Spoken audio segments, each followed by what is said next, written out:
Hello everyone, and welcome back to Batman Arkham Knight with me, Longclawbatman, where we always deliver. Having located Scarecrow's HQ at Ace Chemicals, I've been evacuating the poor Ace Chemical team and delivering them safely to Commissioner Gordon, who's waiting outside. And I'm now going to try to delve further into the compound and get face to face with Scarecrow before he releases his deadly toxin. I am plagued though by the Arkham Knight thugs, and before I can get anywhere near the interior, I actually end up with a bit of FaceTime with the Knight himself. So let's see how we get on. Don't forget to like, share, comment, subscribe, and most importantly, watch these videos that I make. Help me make a success of this and support me as much as you can.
Now, for dealing with this sticky little situation, you're going to use the Batmobile and its remote machine gun. It's parked right outside, you can see it through the window.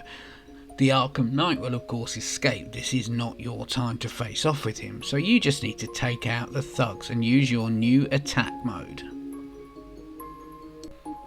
As you progress through the game and earn your Wayne Tech points, you get new skills.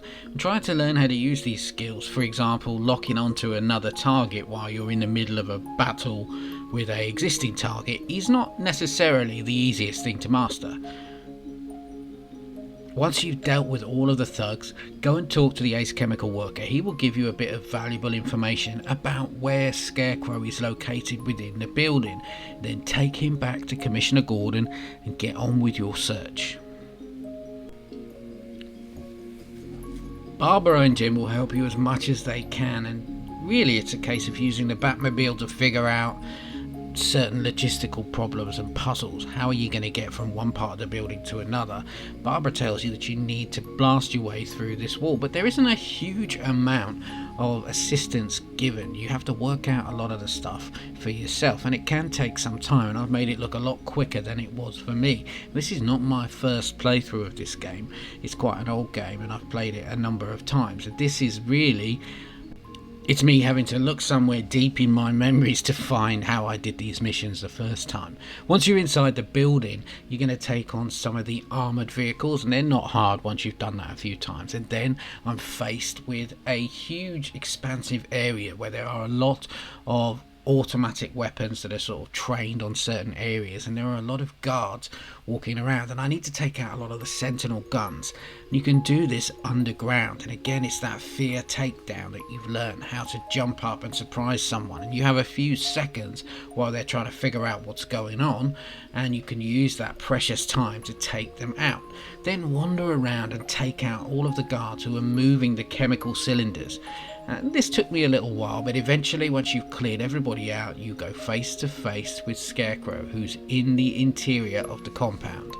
I was surprised when I first played this that you get to meet Scarecrow so early on.